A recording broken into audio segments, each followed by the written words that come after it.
أعوذ بالله من الشيطان الرجيم بسم الله الرحمن الرحيم فأما من أوتي كتابه بيمينه সূরা হাক্কা আয়াত নাম্বার 18 আল্লাহ তাআলা বলতেছেন অতঃপর যখন যে ব্যক্তিকে তার আমলনামা দেওয়া হবে বিয়ামিনিহি তার ডান হাতের ভিতরে ফায়াকুলু হা উমকরাউ কিতাবিয়া ওই লোকটা খুশিতে বলবে যে আমার আমলনামাটা তোমরা পড়ে দেখো, যে আমার আমলনামাটা কত সুন্দর, একটু পড়ে পড়ে দেখো।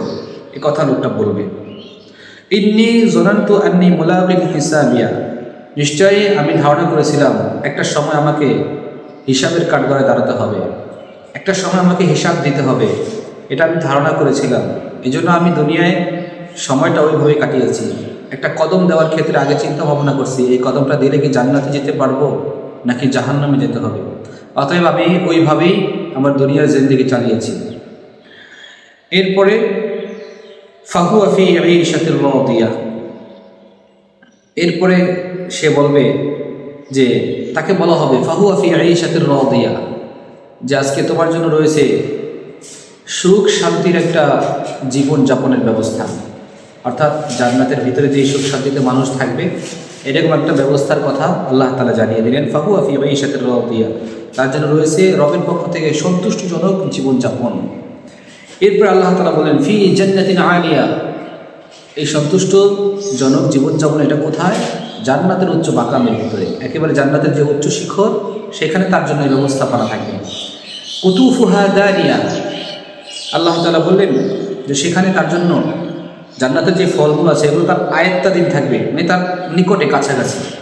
হ্যাঁ, আরেকটা ব্যাখ্যার ভিতরে এসেছে যে জান্নাতের যে ফল গাছগুলো আছে দুনিয়ার থেকে ভিন্ন রকম, উল্টা।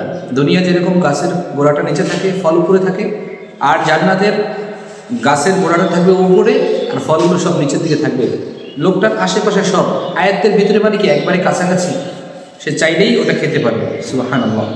কুলু অশরবু, আল্লাহ তাআলা বলবেন তুমি খাও, অশরবু পান করো। অর্থাৎ ওখানে কিন্তু অনেক রকমের শরাব থাকবে, দুধের শরাব, এরপরে মদের শরাব, এরপরে বিভিন্ন জুসের শরাব, এগুলো থাকবে তার ওখানে, এগুলো সে খেতে থাকবে।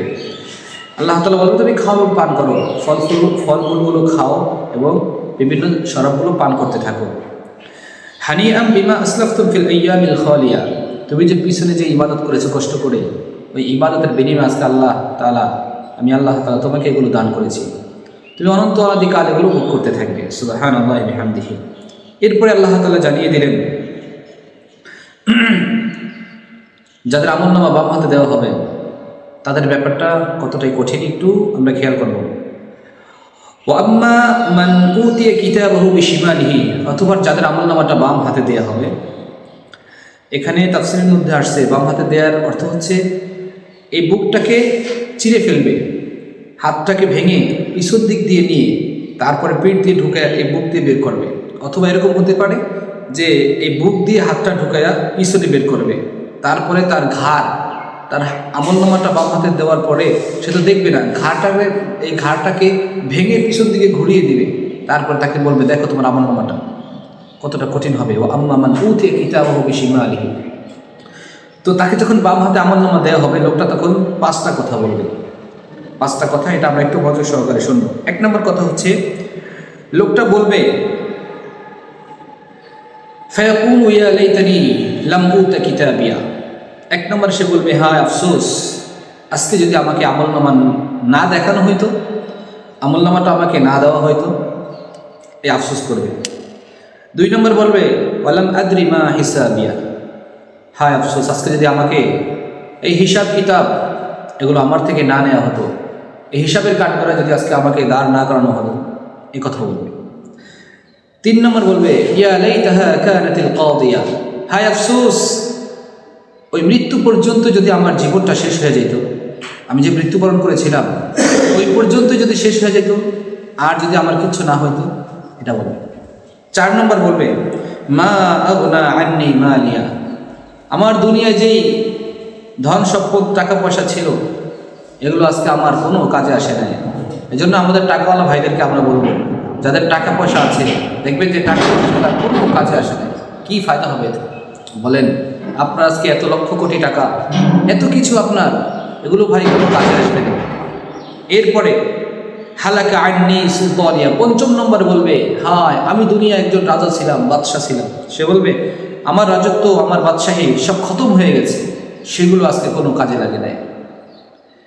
এই 5টি কথা বলার পরে এবার আল্লাহ তাআলা বলবে খুযুহু ফাগুল্লুহ, এই বেঈমানটাকে ধর, পাকড়াও কর, এই নাফরমানটাকে পাকড়াও কর। ফাগুল্লুহু, তার গলার ভিতরে বেড়ি পরায় দেয়, জাহান্নামের বেড়ি পরায় দেয়। সুম্মাল জাহিমা সল্লু, এরপর তাকে জাহান্নামের অতি গভীরে তাকে ফালায় দেয়, জাহান্নামের ভিতরে তাকে ফালায় দাও।